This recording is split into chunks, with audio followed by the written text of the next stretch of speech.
Se durante il giorno tendi a serrare o digrignare i denti, potresti soffrire di bruxismo diurno, chiamato anche grinding. Spesso è un comportamento inconsapevole, ma i sintomi includono tensione mandibolare, affaticamento muscolare, mal di testa e dolore cervicale. La causa principale è di tipo neurologico. Questo tipo di serramento è legato a un'attivazione del sistema nervoso, in particolare in condizioni di stress o concentrazione. Il cervello utilizza i muscoli masticatori come valvola di sfogo, attraverso il nervo trigemino che controlla la mandibola e i muscoli annessi viene aumentato il tono muscolare. Il problema però è che questo stato, se mantenuto nel tempo, diventa automatico e soprattutto inconsapevole da parte del soggetto. I muscoli restano in tensione anche quando non serve. Dal punto di vista osteopatico, il mio intervento è mirato a interrompere questo schema.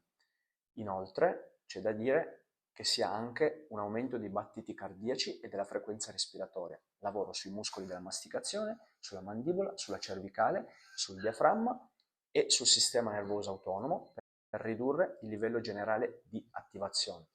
L'obiettivo è ridurre il sovraccarico e aiutare il corpo a uscire da questo stato di stress costante.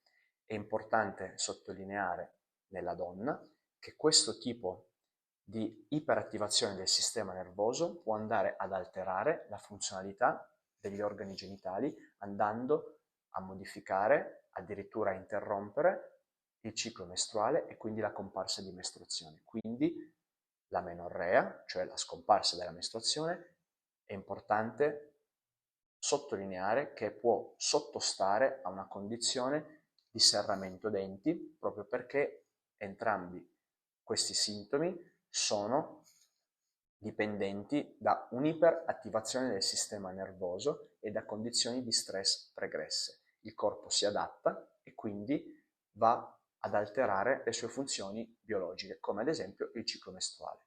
Anche nell'uomo ci possono essere dei cambiamenti a livello fisiologico, ma totalmente diversi per ovvie ragioni.